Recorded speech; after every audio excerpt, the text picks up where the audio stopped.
Hey guys, welcome back to another Vanguard video. Today we're going to be talking about DZ-BT13, which just got revealed today, and there are two very familiar units and one brand new one. So first off, we have a brand new Zorga. We have Savant of Taboo Zorga Fantome in Brandgate, and another Fantome unit, which is Latia Mate's Magnolia or Fantome unit. However you want to say it. I'm not sure how they're pronounced until we get, the anime. But anyways, we have Zorga and Magnolia in different forms in another nation. And honestly, I'm a little bit torn by this. I really like the design. I kind of like the direction that they're going with this, with probably alternate timelines that we kind of saw in the first season of the anime, and then alternate, units in nations of different forms. But, I think if you are a main that was, in Stoicheia, all of a sudden you have to be introduced to a new nation. So I can kind of seeing this as like a good and bad thing, because I get that Bushiroad wants to introduce people to, get more cards, get into other nations. But if you are really locked into one nation, now all of a sudden you have to get like lyrical staples, which might be a pain. I do want to say, though, that the hopium, it's hard to say until we get full reveals for Magnolia, is that because you have that special named Latia Mate's, kind of similar to like Flamglam, Frasblaz, Ernest Correct, it'll likely be very like archetype locked where you only need like one specific name unit. So you'll likely not need generics.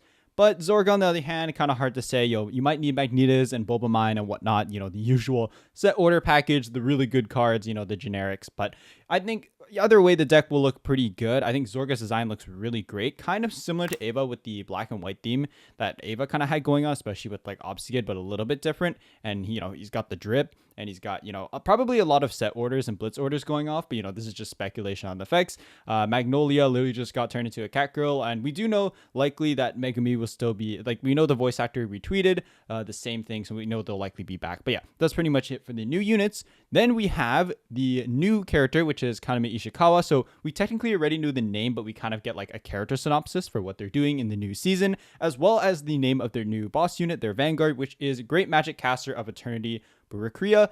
And they're from Stoicheia as well, which I think is a little bit strange. I think a lot of people were guessing correctly that she was going to be a green user. But, we just had Nachalant, which was also green, and Nachalant hasn't really gotten, I would say, comprehensive support. Like, it still hasn't gotten its really good third wave of support, but I'm assuming Ruka will be back. It's just kind of hard to say. But we do know the theme is with the Mythischs in the new season. So we actually have kind of like a synopsis basically for the new season. In the Kaga province where Akina and the other characters live, a city is enveloped in thick fog, a soaring tower, and it's just a random tower just pops out of nowhere, and it's called the Fantasma. And on the night the Crimson Moon rises, they become Fantome. So it's kind of like a special area. I'm assuming where they'll card fight and like figure out the history of the Mythischs and how to like revert things back to normal. But pretty interesting, kind of more higher stakes, because really the third season of DivineZ with Deluxe kind of really went nowhere. Honestly, you could probably skip the third season and just go straight from the second with the Destiny Clash straight into the Parallactic Clash, and honestly nothing really changes that much besides missing a few cameos from some older characters, but that's really great to see. There's also reprints of effect triggers as well as OTs in DZ-BT13, which we will likely get in English, but we still hold on to say confirm for sure, but pretty likely really nice because effect triggers are already pretty cheap, and it's really nice that effect fronts specifically are being reprinted as well, because those are very, very much popular now over draws most of the time in deck lists, especially because we have such big numbers in standard now that you have to guard. And last but not least, we have the encounter units for Shiranui and Luard. We have Mugen Lord and Ogma. And those who played back in the day in G Legacy or played Vanguard 0, you know that these strides are amazing. They were really, really good for their decks. Mugen Lord dominates a rare for every face-up, and basically, if it's adapted the same, because a lot of like the original strides, such as like Tembu and Mukuro, were adapted pretty faithfully, I would say, or at least the original strides for, Nubatama at the time, is like just quite strong, and like Mugen Lord will be able to do a bunch of attacks. So a little bit worried about the power creep, especially because we have crest scaling, but I'm assuming that this will be locked to GB3, like the pattern that we've seen for a lot of these second wave of strides where we saw for like Chronos Command and Transils as well. But Mugen Lord should still be very, very strong. Mukuro and like the other strides that these deck sets have are really strong. So just massive updates for Shiranui Luard. Ogma also very, very, very strong. Ogma Balls, you've got like crazy draw power, crazy discard on basically your opponent's hand, and I think Luard could definitely go in like a hostage or control package direction. You basically had like stall game Luard before, where you had cards that could recycle PGs from drop back to hand and really just play the long game or play for deck out. So I think Ogma will definitely be a really good game plan for part of that, or if not, they'll probably just slap on some like guard restrict for him or something. And yeah, also really noticeable popular rears as well. Stealthbeast's probably just going to be binding. It's just hard to see something that could beat Farai, because Farai is just like giant ass beater and he is limited to one. But of course you have Espridia and Senke and like so many other cards that you could be playing that are really, really good. So I think either way, no matter what, these Tri deck sets are going to be good, but these will just raise the power level of the decks and hopefully keep them up and catch them up to like basically the top decks of DivineZ today. So finally, moving on to Chronojet and Leuhan. First off, we have Clockwork Dragon.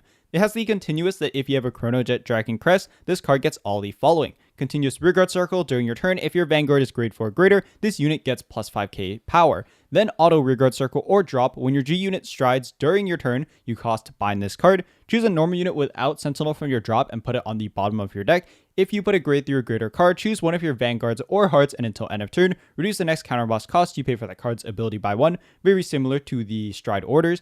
Then it has the third skill, which is Continuous Guardian Circle. This unit gets shield plus 5, so it's a total 10k shield.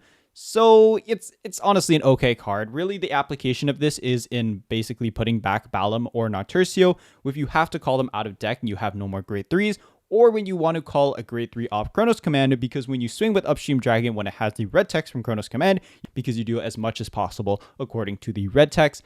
And at least the Auto Rearguard Circle drop is not once per turn, but honestly, I don't see this card being used that well. It also really hurts that you don't get the plus 5 until you stride. I really wish it got it like turn 3, but I guess you could be playing forward or something else in like Jet list to get that power. But honestly, forward isn't really used that much in Jet anymore. Some lists do play it, but you'll like really see it if you look on like Vanguard Paradox. And also like Gear Parrot and on your other cards can also bot deck and use up energy to draw cards. So honestly, I could see this card maybe playing it at like 1 or 2, specifically for scenarios where you want another grade 3 in deck, again like Fate Rider into Nautercio, or if you have to put Balam back to just have a grade 3 target in deck to call out off the Chronos Command red text. So first off is Knight of Sustenance Aiden, and this is support for Leuhan, and in case you don't know what Leuhan does, really rare Vanguard from Triple Drive that does do Twin Drive. It calls out the horse, shoves it to soul, and then basically does another 2 drives, and those drive check triggers go to bot deck instead of going to your hand.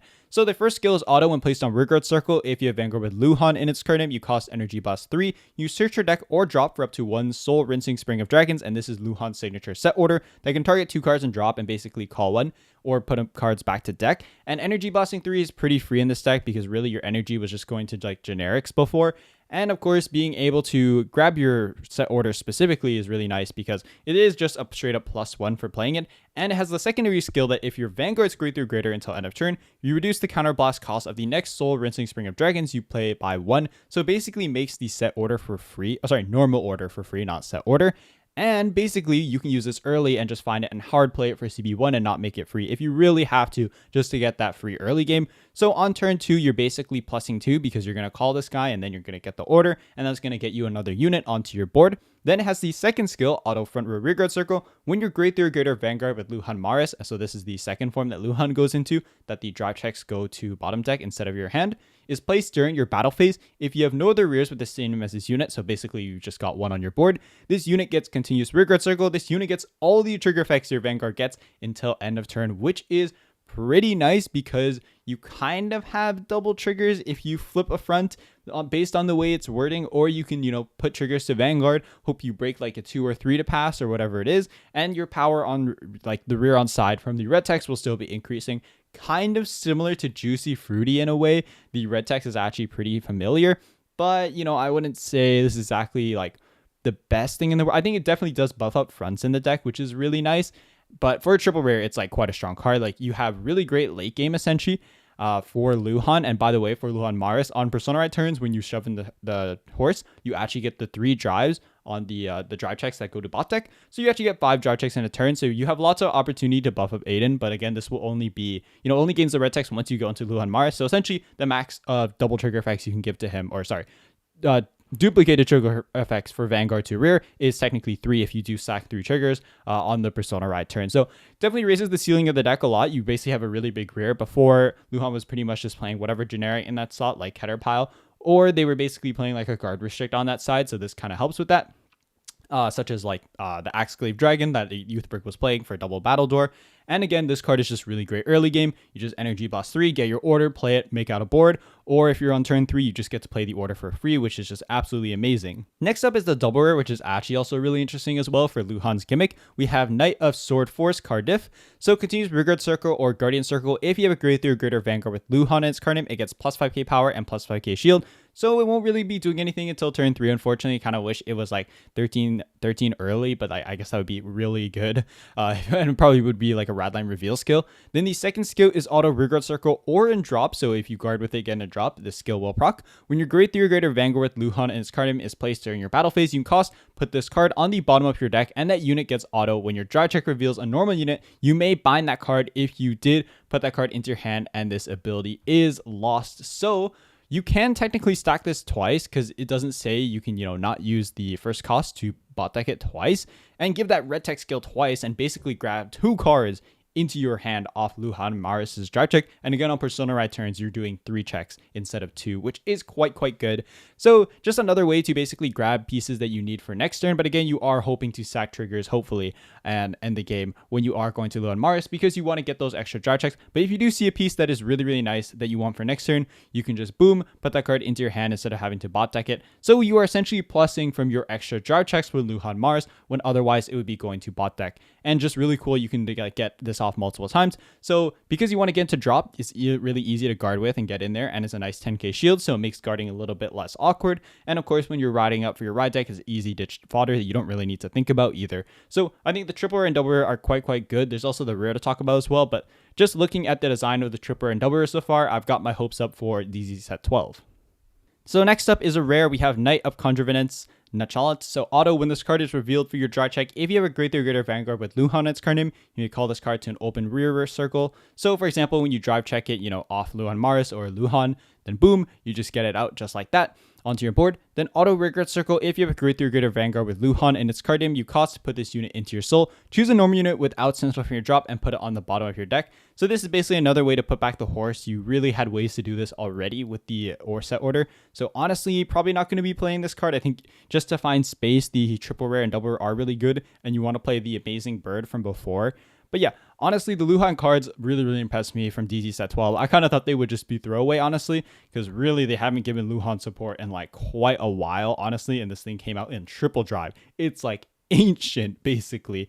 But yeah, I think the support is really good. For the Gears card, I think it's just really mid. Honestly, you're going to be playing 1 to 2 at most. Gear Parrot can already bot deck, and the CB Reduced Stride skill is really nice, don't get me wrong, but you don't really use up that much CB and Jet anyways, but it could come up in the long game. I'll admit that. You can really, save yourself CB, and it's probably a nice 1 to 2F just because of that.